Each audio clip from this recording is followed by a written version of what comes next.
DJ Vice. Yes. Bro, we're in here. Thank you for, allowing me to come in your studios. Right. We're at the Anonymous Studios, LA. Yeah. It's where I hang out and try and get my thing on and get my work done and get creative and Man, or sometimes get nothing done. But that's the golden time thing of having a place that you can just go to and be open to creating or not creating. Right.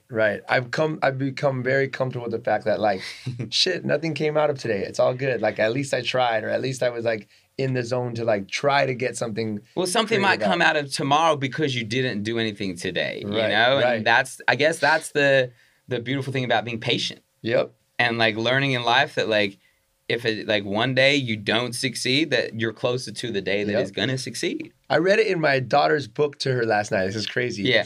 Yesterday was history, tomorrow's a mystery, but today's the present, and that's exactly what it is. It's a present. Did you ever think that you're gonna be getting these knowledgeable quotes out of your children's books that you're reading? I legit read that last night to her, and I was reading it, I was like, damn, that's deep. And she's just Dad, next page. Yeah, next page. And you're like, no, I got to take a moment here to really let this sink in. Yeah, exactly. I was like, I'm quoting children's books now. That's huge. So I always kind of when I'm sitting down with people on Game Changers, I let them know the first time that I really found out about them. Okay. Just so I like that. Because I've never told you. Yeah. And it's probably earlier than you would have thought. Okay. I had mentioned earlier I went to school in Santa Barbara. Right. And there was this great shoe store there called Crossover, which is your shoe store. Yeah. And you had Kobe come. Yes, I did. To the store. Yes. And there was this buzz in the city about Kobe's coming. Kobe's going to be at Crossover. Yep. And I had no idea who you were at that stage. I was like, I don't know who DJ Vice is, but I knew that you were going to be the person, that when we were there, that was talking to Kobe Bryant. Yeah, exactly. I didn't get in the shop because it was madness. Madness. The streets were packed. But that was the first time I heard about who you were. This store can only hold maybe 50, 60 people max in there. And you get Kobe Bryant in Santa Barbara of all places to come into a 50-person store. Right. And then they hit me with, and you're interviewing him. And I was like, oh what? And you didn't know that you were going to be No, they gave me a couple, a day before or 2 days before. They're like, we're going to have him come in, we'll have him sit down, we're going to have you ask all the questions. Yeah. And they pre-sorted out the questions for me. And I'm born and raised in LA, so I was pumped as it is. I was like, born and raised in LA interviewing Kobe, the greatest basketball player of all time. But I was like, I want to flip this interview and not just do the typical Kobe questions that are all listed out. And I was like, let me play some hip hop karaoke with him and see if he could finish the lines to certain songs. So it was dope.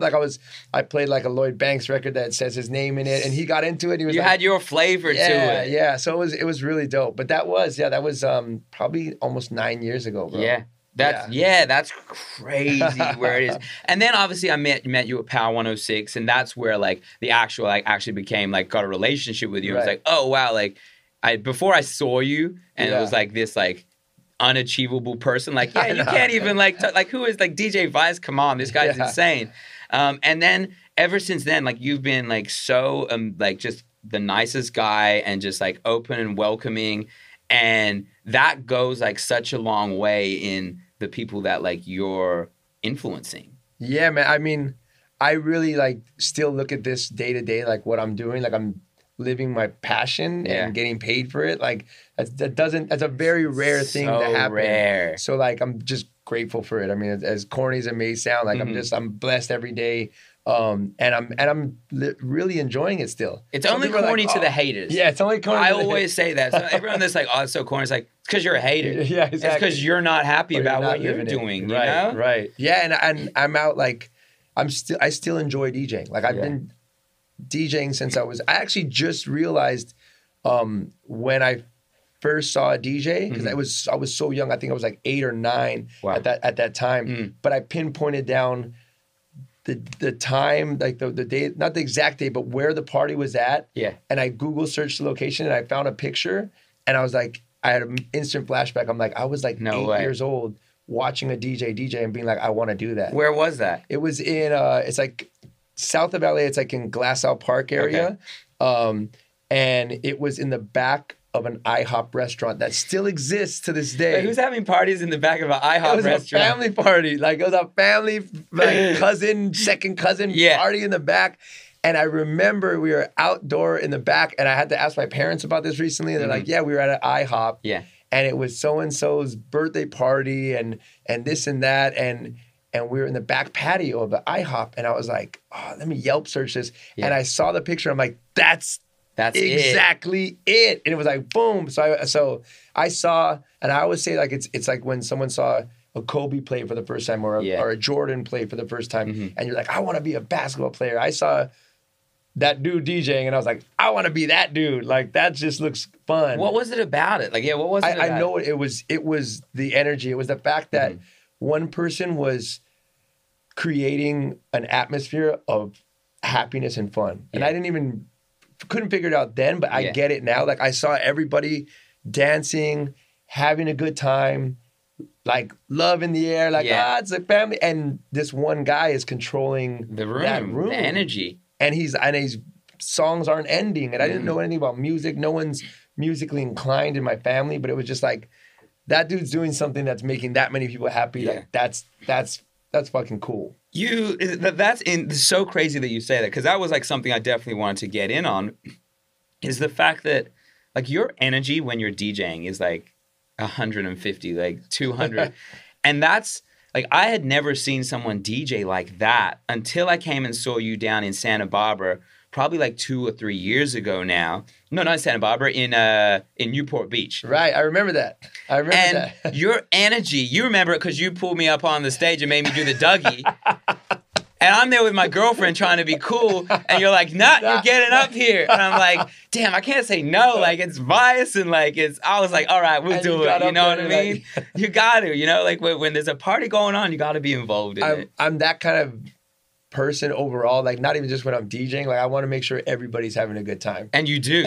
Like, you do. Yeah. I'm to the point where I can be DJing and I can pinpoint one person that's not having a good time, and I literally had to isolate them. But I had to do work. This is a true shit. Like, I had to do work through it because it would affect me. Yeah. Like, I'd be DJing and I could see one person, that one hater. Yeah. And they're not necessarily hate. They just don't like that one song. They're looking at you like, come on, change the song. Yeah. And it would bother me. Like, it would like physically bother me. Like, fuck. Like. Wow. It's crazy because I'm a people people pleaser person. I'm a people pleaser. Yeah. Like, I want to make sure everyone's having a good time. But I literally had to be like, understand, like, you can't keep everybody happy, you know? You gotta first keep yourself happy and worry about you. Now do you kind of look for more of the people that are having a good time rather than I just know that I can, like, clip people off. Like, clip, like, cut, like, because that's how hard I'm working to make sure everybody is in the zone, and I'm in my flow state when I'm DJing. I'm just, like, flowing, like, so I want to make sure everybody feels that. Yeah. You're eight years old, and you see this DJ that's like, you're like, oh my God, this is what I want to do. Yeah.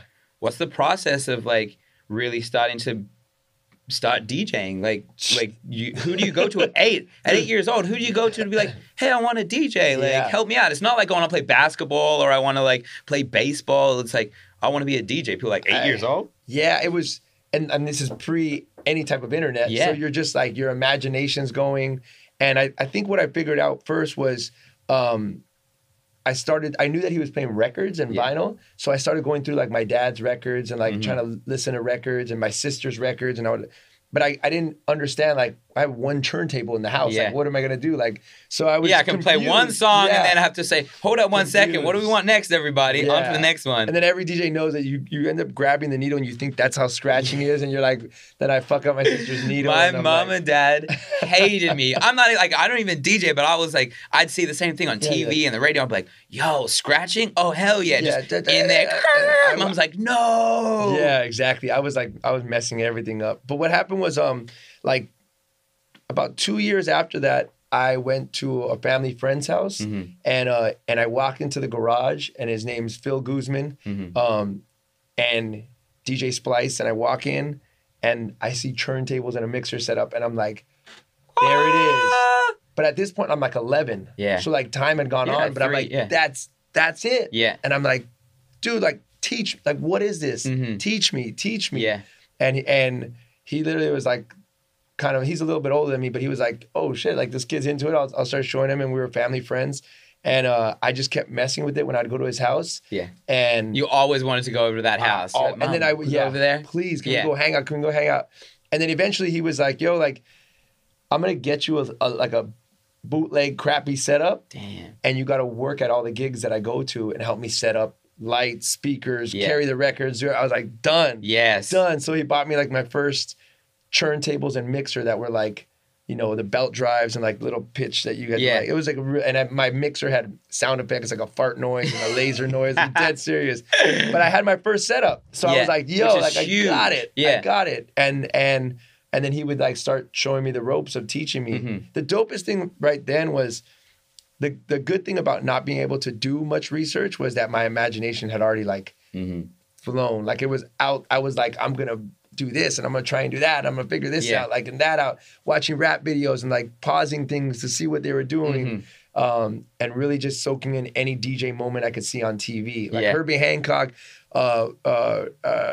and like performing on like on the Grammy Awards and like seeing the DJs in the back, like just so many ill little moments as a kid trying to figure out, like Jazzy Jeff performing with Fresh Prince, and then he was in the background cutting. I'm like, that's he's doing something, like okay, I got to move my hands like this. I got to do like, so it was just trying to take all those little pieces of like visual information I was getting them and make it into my own creation. When did you kind of realize that there was like a possibility of like doing this as a career, like way before, you know, like you were, you know, on the radio and whatnot, but like you're seeing these people in videos and like on TV.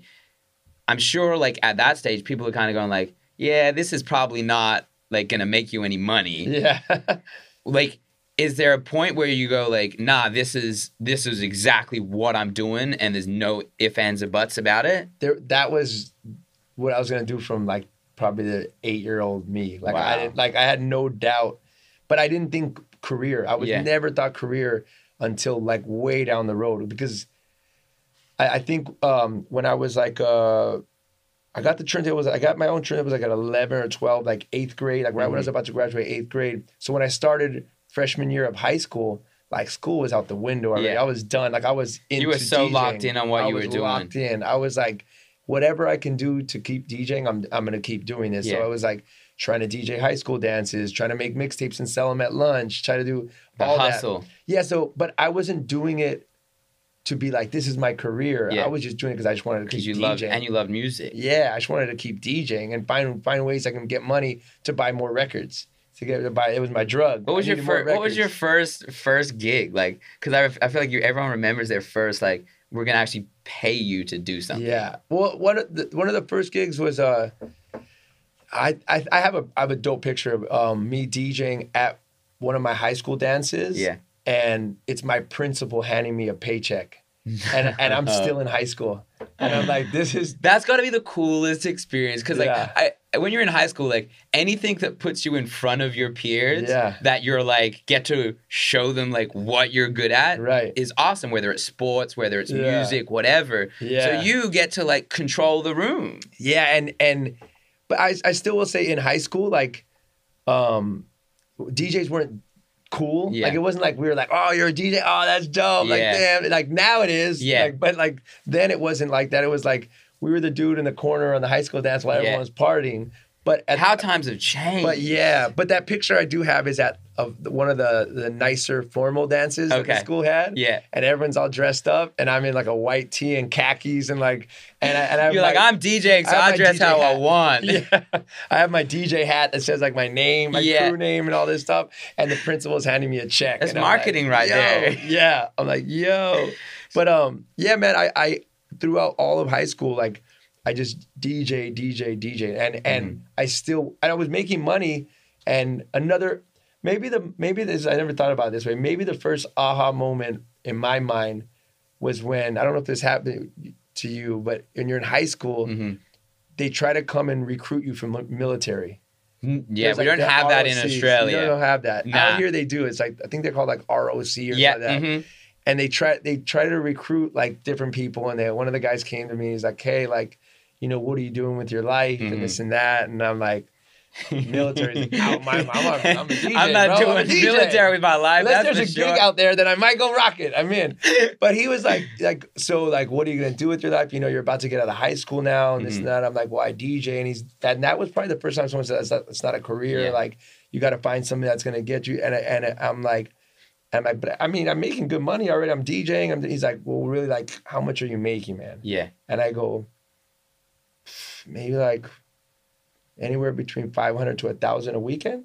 And he goes, come on, really? And I go, yeah. I go, I'm DJing and I'm going and doing gigs. Like, I'm doing 3 high school dances on the weekend, or like a high school dance, a barbecue, this and that. And I'm selling mixtapes in between them. Yeah. And he goes, well, you're doing good then. I mean, all right. He said, he literally just like let it go and walked away. Yeah. And I was like, oh shit. It's like that. I feel like it's probably like the first time you got to like prove someone wrong about what your passion was. Definitely. That wasn't like a parent. Yeah. Mm-hmm. That was just a random dude coming up to me. You weren't searching for his acceptance. You were just telling him, yo, I'm doing, this is what I get to do. Yeah. And he was like, probably, damn, maybe I should become a DJ. I did feel fucking cool as shit when he walked away. I was like, damn. Tell all the homies. What did you say to the dude? He's like, yeah, this dude wants us to come. He's like, yeah, no, he told me to leave. He said, keep doing. Yeah, he said, you're good. Just keep going what you're doing. Yeah, I was like, all right. So how was school for you, though, then, if you were so, terrible. focused on DJing? Yeah, I was not I keep saying it's in my phone on a list of things I want to post. Yeah. That I should post my report card to show how bad it was. I don't even want to find my report cards. Yeah, I found mine recently, and I was like, whoa, I don't even know how I made. But it's only because I had already found a passion, man. I had already, like, I was in high school with a Walkman. That's how old school. Walkman with my cassette. I remember the yellow. I had the yellow Walkman. I had the headphone wire. I would wire the headphone wire through my long sleeve. And you'd sit like this in class? And I'd sit like this. That was the move. I'd be listening to my mixes to try and critique myself and be like, how can I get better here? How can I get better there? Yeah. So like in school, I was already zoned out. I was just zoned out. I wish someone would have been smart enough to come to me and be like, join band then. Yeah. Do something with music. Like, but literally my counselor at school told me, take night school and take this class because the answers are in the back and you'll pass it. They gave you the cheat sheet to passing high school. To get through, like, I swear. Rather than being like, okay, let's find something that could be beneficial for him and that he would be enjoyed. Right. Like, don't you wish they taught you piano or something so you know keys and chords? And be in band and be the I would have done it. Yeah. I was DJing the high school dances, the basketball games. They had me, I DJed in the lunchtime, like quad and this. I did all that, but they weren't smart enough to be like, hey, then pursue band. Yeah. Mm-hmm. So was it tough? Like, was high school tough? Because like for me personally, like I tried, but like I wasn't into it. You know what I mean? Like I just didn't like. I don't know. There was nothing from it. So like I was good with the teachers. Everyone loved me, but I just got terrible grades. Yeah. But like I had friends that like school was just hard for them. Mm-hmm. Which like what care on the spectrum were you? It was hard for me. Yeah. Because my mind wasn't there. Yeah. And now with the time we're in now, I mean, there's so much more opportunity to figure out, like, well, if your mind's not there, your mind's somewhere else. Where is it? Like, try. If it's video games, then should you already be studying how to design, build video games? Yeah. Like, there's so many more careers. I feel like today. Yeah. For like really whatever your passion is. Like my little brother, we thought he's not going to become anything. All he wanted to do was play video games. I hope he's not watching this. No, I've told him this. Okay. I've told him this. I was always like, all he'd do is stay in his room, play video games, never come out. Now he's this computer programmer genius that makes amazing money and like gets to do what he loves. Yeah. And I'm like, but like if we go back like 20, 30 years ago, if you were doing those things, there was no like there's no thought about that. Like, you become a programmer? Nah. Hell no. But I still will say that even if you do have like what your brothers are doing, your own younger brother, or what I was doing, or what you're doing, you still have to have the drive behind it to continually pursue it. Because I knew a lot of other DJs that were like just excited to DJ as I was, but there was no like, how can I keep growing this? Yeah. How can I pursue this? How can I move it forward? How can I get it bigger? How can I survive on it? Which separates the game changers, the people that are going to go to the next level and try new things, between the people that just do what is kind of acknowledged as the norm in their industry. Very true. Which we have to be thankful for the people that do that, because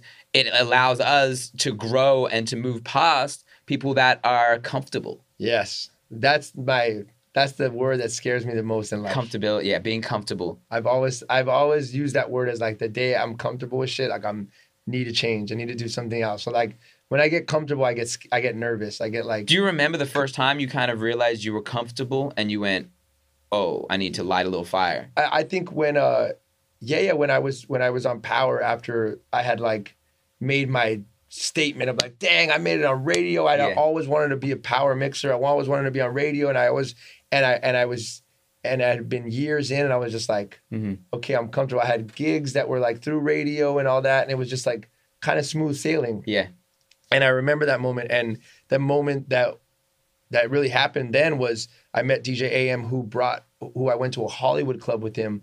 Wow. And in my own city, I saw a different world of nightlife. And I'm like, how does this even exist over here when I thought I was crushing it, like doing all these Power 106 type clubs and everything like this, where there's a whole different world over here that like, I can't even walk in and DJ that. They're not even gonna let me DJ. And I was like, I'm so comfortable over here. Yeah. I need to step out and like jump ships and try something new. Isn't that the craziest thing, especially like in LA, because there is this other life that lots of people never know about or learn about or involved in, but the exclusivity of that crowd, how like coming from, obviously you're at Power 106, like doing it big, like Power 106, one off, you ended up at Power 106 as your first ever radio gig. Yeah.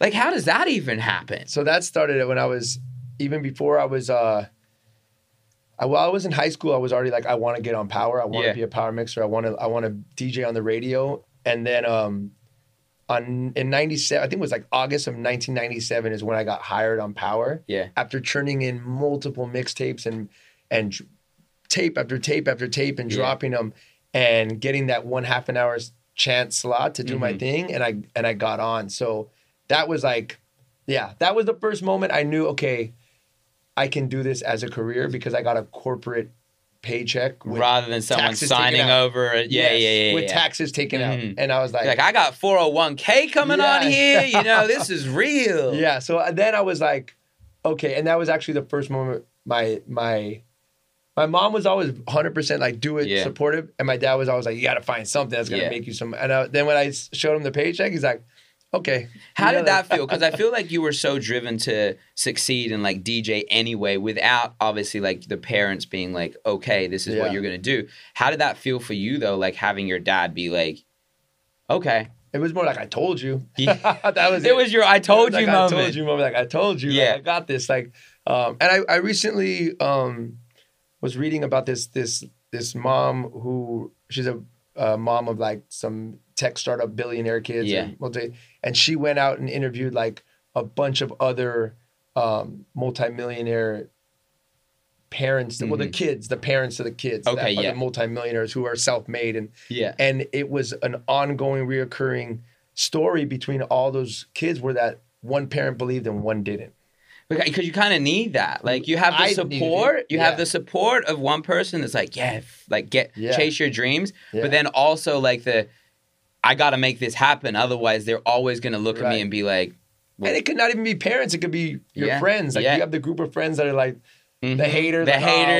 And you got the ones that are like, it does. It pushes you more. You're killing it. I've never thought about it really like that. Like I've never thought about like looking at the haters and being like, I want to prove you wrong. It's more just being like, get out of my way and I'm leaving you behind. Yeah. But it kind of is. Like, I feel like we all seek approval. Oh, yeah, for sure. Yeah. As much as we say we don't, but like, it's still engraved in us that we're seeking that. Yeah, so when I got that first corporate Power 106 paycheck, I had that, and that was like, I'm a long way down the road. So I was like, okay, shit, this can be something. Like, I can really like do this. Was being on Power 106 like one of your first goals that you like really hit? Yes, 100%. That was the first goal. And the craziest moment is that right when I got on Power, my son was born.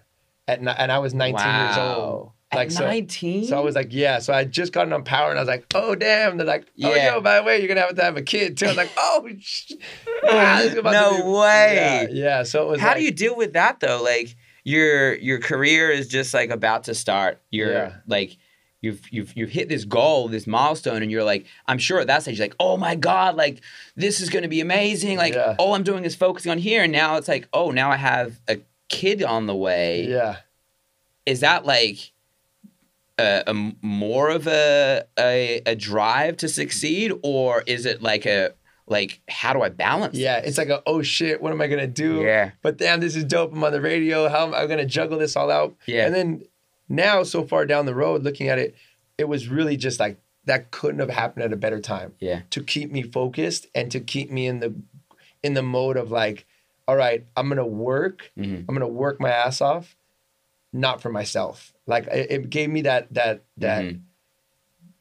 knowledge to know that like you're not just doing this for you. Like you're doing this for another human being, like your child. And I feel like that's a huge difference of like I'm sure that like I don't have that because I don't have a kid, but like to make you work that extra hours or days or to go and like really put your all into it, like someone relies on you. Yeah, and to keep you grounded overall. Like I mean, to be in LA and to be in the music industry and to be like DJing and nightlife and everything coming your way to have something to keep you grounded is like that. It's the best thing ever. It kept me in check. It kept me in check. Didn't let and me especially and that is very needed in the industry in LA. Didn't let me get too wild. Too wild. So you were at Power for a while, doing like everyone that I speak to at Power, especially the DJs, Eric Deluxe, Just Incredible, Sour Milk, Reflex, like all these people, they've had like some type of influence from you. Like you have like, and that's a huge reason why I was like, I have to sit down with DJ Vice. Yeah. Because your name comes up all the time in like, what would DJ Vice do in this instance? And you're in Power, and then you kind of start to get into this nightlife.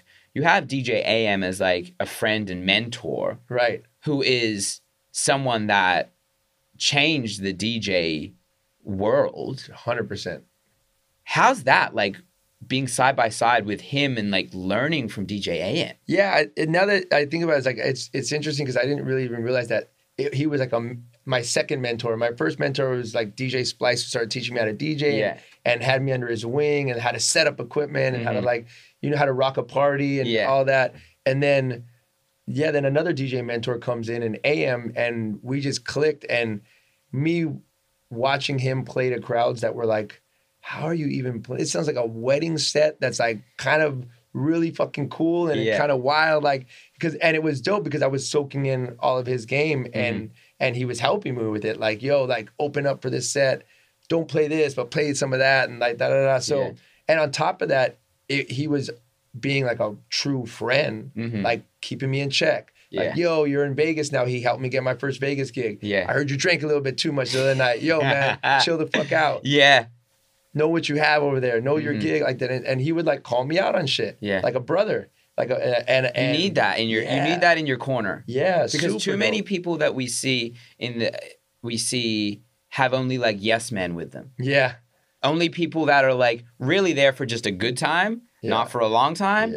And they just kind of like allow you to do what you want. Right. They're not going to say no to you because it's like we're out here having fun with you. With you, exactly. Yeah. So it's always good to have not only like a mentor on the business side, but like a life mentor. And I still, even at this point in my life, I have another like other mentors in my life that are like family mentor, business mentor. And I literally will ask them, like, hey, I want to ask you if you'll be my mentor on like the family side of things. I respect you for, how you raised your son. I respect you for this. Would you be open for me being a mentor? So I'm not scared of asking for help. I was just going to say, I feel like that's such a huge, like, not growth, but like humbling experience to like really allow yourself to know that you need to learn from other people in certain areas where we don't see that a lot. Everyone wants to act as if they know it all. Yeah, exactly. Like, where did you get that from? You know what? I don't exactly even know. But I do know that I will agree with you. We need it more in men. Mm-hmm. Everyone's too cool to fucking be like, I know how to, I got this, I got that. Yeah. Like, or to show the support that someone really needs and not what we're supposed to say. You know what I mean? Right. Be like, oh yeah, you're doing man, kill it. That's what we do. And not to sit you down and be like, bro, like you're fucking up. Yeah, exactly.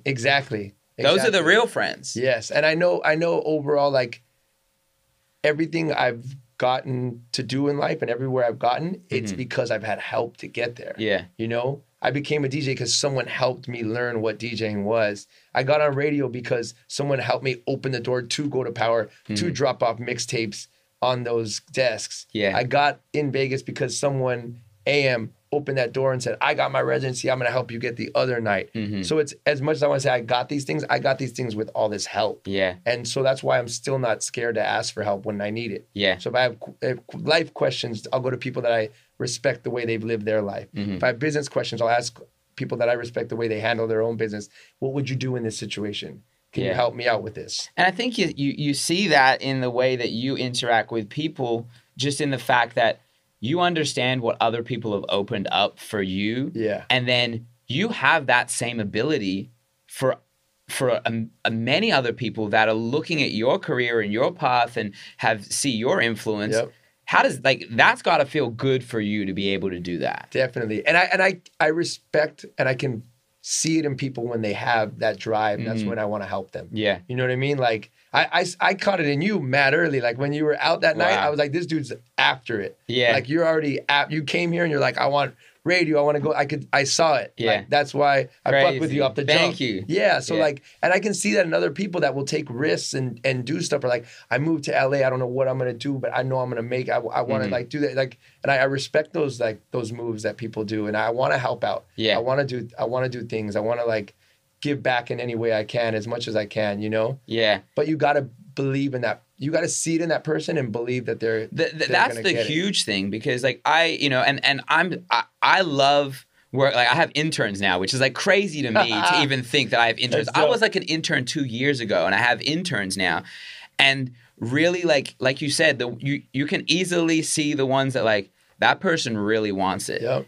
And being there to support them and the kind of feedback you get from them when they're like, when they message you or email you and say, you don't know how much an influence you've had on my last like year and like really helping me figure out what I want to do, you know? Or I've, set people up with jobs. And I'm like, for me, that's so crazy to even think that I'm like, hey, okay, let me reach out to someone and see if we can put you somewhere. Right. Yeah, that's dope. And it's like, but I've had people do it to me, and I'm very humbled in that experience. And I think you are as well. And that's Very why much so. You're willing to do it for other people. 100%. Which some people forget about it. Like, no one's helped me. And like, I'm a connector. Like I'm a connector. I have a conference call later today just because I realized one of my friends is involved in this hotel business and another friend's involved in this other hotel business. And I had heard from someone that they're supposed to be, those two companies are going to work together. And I was like, these guys should know each other before they even meet, because both know them. Yeah. And I know it'll be a stronger meeting when I literally set up a conference call. Yeah. Like, because if I know they're both good people, like I want to connect good people with good people and go together. Like, and I appreciate too when like other people will reach out to me and ask me like, hey man, like I just moved to LA. One of my boys is like, he's a well-respected DJ. We all know him, but he's like, I need help on the road and blah, blah, blah. Like, do you have anyone in LA that you respect and that could help me out being on the road and stuff? And I was like, got someone. Of course. Like I like to help out and put people in the right position. And obviously it also shows you that people respect you to that level, that they really respect what you have to say and who you have to connect them with. They value your insight. I also feel too in overall, just in life, it's like fucking ask for help if you need it, man. Yeah. Ask for help. Yes. If you want to get somewhere and do something, ask for it. Like, and put it out there in the world. Like you said earlier when we were talking, like if you put things out there, it's gonna come to you as long as you fucking believe it. And you work your ass off. I have a vision board, bro. I made a legit. You do have a vision board. Yeah, Okay. That's something that I just got into doing. Oh yeah, I need to update it now Okay. because I swear a lot of it has already come to fruition. So I have to like take things off because they're already there. What does the vision board do for you? Because like this is what we were talking about earlier, and like people not really having kind of the insight into people's life that are successful and doing what they would want to do. What does the vision board do for you? For me, I mean, I made it with my wife. My wife's a life coach, and she helps me out with a lot of this. But we sat there years back, and we actually had my son do it with us 2 years back, and literally like started putting all the ideas on paper. Like, oh, I want to do this. I want to accomplish this. I want to own that. I want to have this. Like, and then just going through magazines one night and cutting things out, or Google searching and printing it out, and like laying it out, but laying it out like in family, you know. Wealth and, you know, health and fitness or whatever, just, and putting all these pictures there so you can visually see it. Yeah. Like every day when I'm home. Yeah. Like I'll have it on like near my desk and I see, okay, cool, that, or I want to visit this place. I've never been here in life. I want to go to this place, and you know, whether it's like a picture of the Eiffel Tower, whatever it is, and you're seeing it and seeing it and seeing it, it's eventually it makes you strive for it. Strive for it, and somehow it just comes to you. You mentioned fitness in there, and like that's something that like I had never really like put together with like not, I want to say celebrity, but like just like influential people. Yeah.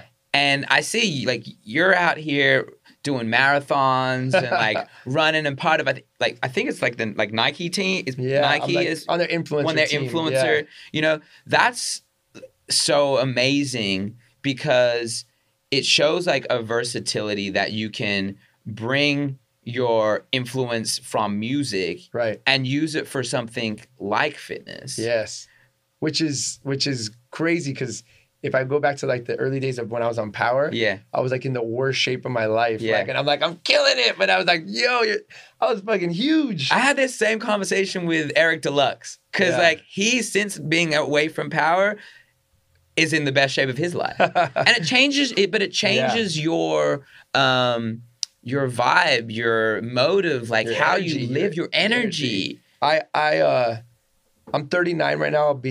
I'll be 40 this year, like in October. But I look at it already like I can't wait to hit 40 because I'll be even in better shape. Yeah. Like I'm in like the best shape of my life right now. Like I wish I would have figured it out earlier because I work better now. Yeah. The more healthier I am. And it's crazy. We all figured that out later in life, but I wish we had these videos to tell us like, but like, yo, like I'm on, yesterday was day 90 in a row of running every day. Man, that's amazing. I run like minimum a mile a day right now. And I'm trying to go at least a year. Yeah. I'm trying to hit 365. And maybe I'll keep going. But it's dope because I have like a daily practice. I never knew what a daily practice was. Yeah. And knowing what that can do for you. But now it's like, no matter what, I get up and run. If I'm in a different city, I get out and I run. I get out and run. And I see a city in a different way. Like I was in Miami a couple weeks when I ran through Miami and saw the whole city in a different way. Well, that's beautiful. You get to travel so much that you get to do this in so many different environments. Yes, in different places. And now like with doing that, let's say go to Miami, let's say you fly 6 hours to get there, 5.5, whatever. You get there. Then the old me would have been like, oh, okay, cool. Let me lay in bed and just chill for a little bit. The new me is like, let me drop my shit. Let me get some running shoes on and let me run. And I'll run. I come back, whether it's a mile run or 2 mile run or 3 mile run, I come back and I'm energized. And I'm like, okay, cool. You get more energy, people. And that's the misconception of people that don't understand working out is like you get more energy from working out, whereas they think it's like, I'm going to work out, I'm going to be tired after that. It's like, no, you're going to be ready for the day. But I also got crazy ideas when I was running. I run with no music, which is really interesting because a lot of people Everyone runs with music. I feel like I've always run with music. Yeah, I run with no music. What's behind that? I don't meditate, which I wish I could say I meditated. I meditate now. See, you're already on that. Is life-changing. See, I feel like my meditation is when I'm running and I'm just like listening to I believe everyone has their own way of meditating, for sure. Yeah. But I got put onto meditation, and it is the best thing I've ever done. Yeah. I love this now that it's like, these are what the DJ world is talking about. And like all this is like meditating, health, It's fitness. cool, and it's great because it's become cool to do it. Yeah. Personal like health and like mentality is like your number one like importance. You know what I mean? Yeah. If you're physically not fit and mentally not fit, Yeah. how are you going to be like successful in the rest of your life? It's crazy. I was 210 at my max, and now I'm like at 165. Crazy. So it's like it's a pretty big drop. Yeah. And when I look at that now, and if I go to the gym and you hold that weight of like, you're like, I had 40, this on my body. This was on me, carrying it around. I was working harder back then. Yeah. I was working harder back then carrying this around. This was crazy. But now it just, overall, I feel like all that ties into where you're going in life and your goals. If you're healthy, mentally and physically, and your work performance will just be a different type of output. Yeah, you managed to tie into the culture that you have like surrounded yourself with, hip hop, music, and then shoes, something that's, a huge passion of yours. Yes. How did crossover come about? Because that's like when you go from being, a brand of, DJ Vice as like going to this, like playing sets and what that. Now you're going into the business realm of it. Yeah, mine was just like, I was such a big sneakerhead that I was like, I want to get shoes early and I want to get them for free. It wasn't even I like that. It wasn't even like, I could maybe create a business and then I was like, how can I get shoes early and get them for free? Because I didn't have like the Nike plug then. Yeah. And a couple of partners and I got together and came up with the opening up crossover, which is 9 years ago. 9 years ago, yeah. And 2 years after that was open, we had within the first year we had Kobe come. Yeah. We had a Yeezy drop, the first Nike Yeezy drop, and then year 2 we opened up in Las Vegas. So it was like boom, boom, and then another store opens up. And I feel like you tied it together so well. It's like you're right next to Tonic, the club in Santa Barbara. Yeah. And then you're right next to Marquee in Vegas. It's like side by side. Side by side. Your two passions side by side. Yeah, exactly. Nightlife and sneakers. Yeah. So it was like that's why we opened in the Cosmopolitan. Okay. There. But it wasn't even that planned. When I went to go visit the Cosmopolitan to see the nightclub, they were still building the place. Okay. And I asked the one of the workers there, I was like, hey, do you know anyone that's doing the retail side? I want to talk to them. Yeah. And they're like, yeah, I'll tie you in. They tied me in on an email. And she's like, what are you trying to do? I go, we want to open a sneaker boutique, blah, blah, blah, blah, blah. This is 7 years ago. She's like, she didn't really get it. And she's like, well, come down here tomorrow and show me what you're talking about. So I showed her pictures. Yeah. And she's like, you must be the luckiest person because the only space we have available is next door to the nightclub. And you're like, that's perfect. I was like, that's what we needed. Yo, boom, take it. Yeah. Yeah. So that was 7 years ago now. So and it's dope. I mean, overall retail is a very tough game, but I'm still getting what I wanted from the very beginning. Yeah. Sneakers early and for free. Free shoes. Yeah. What was it? What challenges kind of like came up in stepping into the retail side, coming from like, okay, like you're all you really worry about is like where your next set is and who's going to give you the check, and if the bottles are there. Right. But then you step into like, okay, like we need to make sure this business runs because if it doesn't, like it's going to fold. Yeah, you know? Exactly. And for a retail store to be open 9 years, that's a long run already. Oh, and not change any anything about what you're doing there's no business model change at all. Like, no, we're just doing sneakers. Yeah. And so I think the toughest challenge for me was first of all, learning how a store actually operates because I've never had a job. Yeah. I've never worked anywhere. That's awesome. I've only DJ'd, so I've never You've never had a job. No. I've never had like a job. I was a paper boy when I was like Y'all was a paper boy at like 12. Yeah, I started as a paper. That was my first ever job. Yeah, I was a paper boy at one point delivering papers on my block and stuff like that. But no, I've never had a job. So I had to figure how things worked out. And also on top of that, dealing with staff. And knowing the staff issues. Another thing that I think that was a challenge for me too is I started getting involved in the buying side. Yeah. So I had to learn damn, I like this, but does everyone else like this? Mm-hmm. Like we're ahead of the curve than most people that are for sure shopping. Yeah. So if I've called misses oh, that was gonna be fly. Let's get this, and they're like, and they sit on the shelf, and you're and like, they sit, and I was like, I thought people were gonna like that yellow. You're like, I'm wearing the only pair that we bought. We got exactly. They're looking at me like, okay, good call on that one. Yeah. But do you feel like that really pushed you to learn more and to really continue your growth? That and to be comfortable with fucking up and making errors and being like, all right, that didn't work out, you know? And I made a lot of those not only through crossover, but through life coming up and through business. That's learning. Like you have to learn. Yeah. You know, something that I only kind of like recently kind of like found out was like you moved from being on Scam and like you were the DJ for Scam, and then you went and went to CAA. Right. What's the mentality of going from like it's kind of like people would look at you and be like, what's not broke? Don't fix it. What's that mentality behind going like, no, this is where I need to be right now in my life. Thing. I get too comfortable. Back to the comfortability. Yeah. I just get too comfortable and I get uneasy. Like I got to change things up. I got to like try other things. So what happens if I don't try it? Like I'll never know. Yeah. So that's why even though if it looked like I was like, oh, that you're killing it on Scam and you're there, like I that's dope. I'm glad if I was, but I want to strive for more. Be bigger.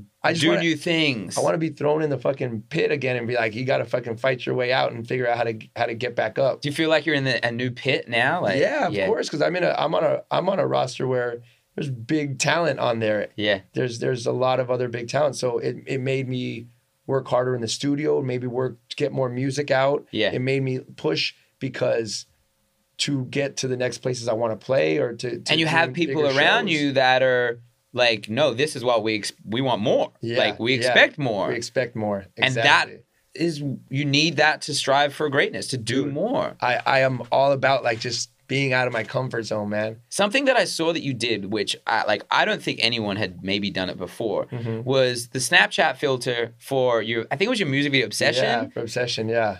And the music was playing in the background, and it had the beach balls flying around and whatnot. Yeah, it was a spring break theme. Yo, that was so like genius. Yeah, we pulled that off with the label with because I'm signed to Atlantic Records. Yeah. So when we got that, we knew we're like, yo, this is such like the spring break vibe, this song. Oh my gosh. We got it pitched to Snapchat, and then Snapchat took it and ran with it. And we're like, yo, this is dope.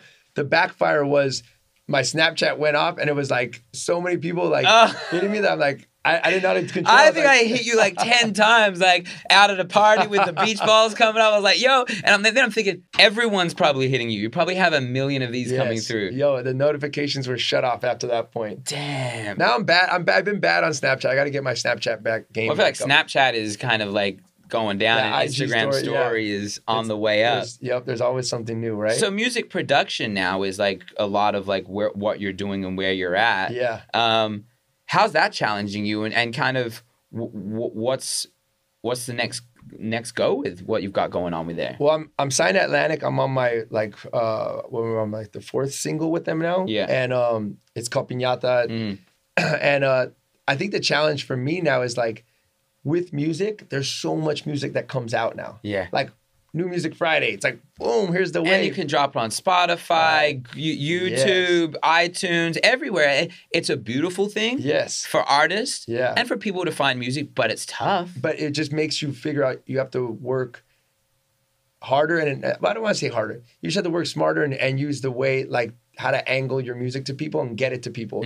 Because people's attention span is so short that your quality of your music can be A+ and amazing, but it's like there's so much of that coming out. So really, with me and putting out my music, I'm just really trying to connect to the people that actually go to my shows and see me play and all that. So I'm not trying to be like, I need to make this song so I can get millions of followers and all that. Like sometimes it happens, sometimes it doesn't. My song Piñata right now is like at 2 million, where my first single's at like 90 million on Spotify. So you just don't know how it's gonna work. I thought this one's gonna go like right off the bat. Yeah. But it didn't. It's at 2 million, which is still good. But it's only making me be like, all right, how can I continually push this song right now and get it out there? Because not a lot of people have heard it yet. Yeah. There's gonna be people here that are gonna watch this. And that's the crazy thing. I feel like we get so, and I think about this with music as well, and even content that I put out. You think that just because you've released it, that everyone's heard it or seen it. It's like people can be seeing a video or a song you put out 5 years ago for the first time tomorrow. Yep. And they could be like, wow, this new song that Vice just put out? Yep. And you're like, oh, okay. But that's the beautiful thing about it. It's like your legacy will live on and you never know when it's going to pop. You never know. I love that though because you're exactly right. I've been at gigs recently and they'll be like, "Yo, I just heard that song. World is your playground." And I was like, "Yeah." They're like, "Yeah, that song's dope." I'm like, "You just heard it?" Yeah. Like, yeah. They're like, "It's 5 years old." And they're like, "Really?"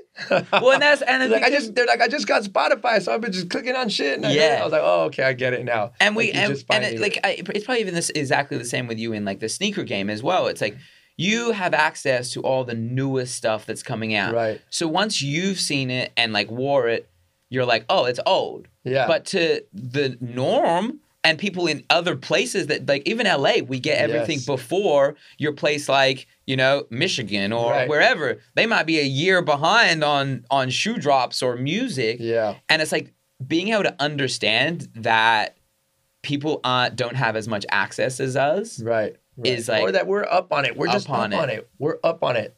Even if they have that access, we're just up on it. Like that's what we're looking for on the daily. Yes. You're looking for music. You're looking for shoes. You're looking for what's in the hip hop culture. Yeah, exactly. And I feel like Out the Loose Lines when I'm like a week behind. Yeah. They're like, you haven't seen that yet? I'm like, no. They're like, that was yesterday. Well, that's why we gotta stay up because when someone comes to you and says like, oh, you haven't heard the new, you know, Cap G song or whatever, it's just like, oh, no? They're like, oh, really? You haven't seen it? Damn, you're behind. But I mean, I share a Spotify playlist with my son. And I tell him, like, yo, put me up on what you're listening to. Yeah. You're 19. You're out at your frat party, whatever it may be. Put me up on game. I say that to all the school kids that we run into. I'm like, who are you listening to? Yeah. Because we're not listening to the same people, you know what I mean? But they're ahead of it. Yeah. Those are the ones that in like 3-4 years are going to be like, yeah, well, I've been listening to this person for same was with, you know, like Kanye, and the same was with J. Cole. Dude, if you're stuck with surrounding yourself with people that are just in the same, almost the same age bracket, you're going to be stuck in that same age bracket. Like you need to have fresh minds looking for new music for you, putting you up on new shit. I'll still go out every so often and be like, I need to go out just to hear something. Yeah. I went to a selection party last weekend out in LA because I was like, I want to hear what this shit is. I want to hear, because I listen to Joe K's show. Yeah. It's dope. I want to see what they're playing at the show. Well, I think that's why you're so successful is you're still researching. You know what always, I mean? Like, always. You can never learn enough and you can never really like intake what's going on right now because you'll be left behind if you don't. Yeah, 100%. I was tripping out. I went to that selection show and I'm like, how are these kids know? There's like a Usher cut off the first album, but everyone knows the words in here. They like, were they even born when this one came out? Like, this is dope. But I was like loving it. I was like, it just got me excited that people are actually digging and doing some research on like old school R&B shit like that. Yeah. It's like, I feel like it was Santana was on that new, was it Rihanna's song? Yeah. Yeah. And the young kids were like, who's this guy playing guitar on here? But it's beautiful because now they're being put on to Santana and the culture goes around, you know? And that's what we need. We need everyone to take bits from other cultures and mash them together, and that's new. I like I said, like you said, I'm always like researching. Yeah. Straight up. I'm always researching and listening to different shit. And if I can go out, then I'll go out and hear something else. I always want to I never want to get stuck in the old. I never want to be an old school mentality DJ that's like bitter and mad and like, just like, oh, what is this terrible music out there? It just sounds like loud noises. Like, I remember the moment of switching over from vinyl to Serato and everyone's like, oh, why are you going to do that? Like, oh, shit. I'm like, bro, do you write a letter? And they're like, what? I remember saying, you write a letter? Do you write letters to people still? Like, no. Like, what do you mean? I'm like, you email people, right? And they're like, yeah. I'm like, well, fucking get with technology. Just keep moving. Well, because even like, forward. I think when you DJ now, you use jump drives now? No, I'm still on Serato. Oh, you're still on Serato. Okay. Someone was talking. I'm just fat. I'm fast on Serato. Like, so that's why I got to use it. You're all over it. But that's, you know, like really being the person that is willing to change and willing to like be up with new culture brings other people that try to stay back. You know, it really does. Because I've heard people say like, well, no, like Vice uses it now. Yeah. You know what I mean? Yeah. And like they go, okay, Vice is on it. Damn, I got it. And so like you're really out there pushing the culture forward. Trying to, man. Yeah. I saw a caption that I say, all fashion is ugly until Rihanna wears it. So true. So Right, true. when you see Rihanna wear something, everyone's like, or Travis Scott puts it on, or Drake puts it on. Yeah, one of those two, and then all of a sudden it's the best thing. Didn't Kanye come on in like cargo shorts the other day? Yo, he came Those are out like dad cargo shorts. kind of looking like a bum. I'm not gonna lie. Yo. The Adidas thing, cargo shorts, a sweatshirt, and his dad hat. But more power to the guy. Yo. You know what I mean? Wear what you're comfortable and you want to do. And I had a straight. He changes the fucking fashion needle all the time. I had a straight dad outfit on the other day. Yeah. I dropped my daughter off at Scott, and my wife literally called me. She goes, "You look like a dad." And I go, I am a dad. But that's better than I go, put up the picture right now. Take this. I'll put it out there. I have a straight North Face, like a North Face zip up hoodie on, and like some baggy sweats. Yeah. And so I just had a dad hat and everything. Own the moment, though. And I was like, yo, but this is, This who you are. So yeah, you're right. More power to Kanye. More for the power cargo to shorts. him. Cargo shorts in 2018. I'm in. If we had to kind of look back, like now, you took a step away. Mm-hmm. What's the brand DJ Vice to you now? My brand is high energy. It's happiness, and it's fucking. I think honestly, it's a crowd pleaser. Yeah. Yeah. I would agree on everything you just said. Because I feel like every time I leave a gig, I feel that I've kept the crowd happy and kept them together. I'm all about like I told you about like reading the crowd, and that's what I've always been about, reading the crowd. I grew up that way, weddings, high school dances and all that. It wasn't about me. And I think a lot of times DJs become DJs now for their show, for them to be like the spotlight. But personally, I've always felt that a DJ is for the people. Yeah. Like to keep them happy. Well, I think that's why you've been so successful and why you're still doing it today. Yes. And I'm not stopping, man. Not stopping. I got a lot more gigs coming. DJ Vice, Game Changers, thank you so much for pushing the culture and really being one of those people that, young people can look at for inspiration and for like mentorship. A great conversation. Appreciate it. Not an interview. No interviews on here. All day. Game Changers.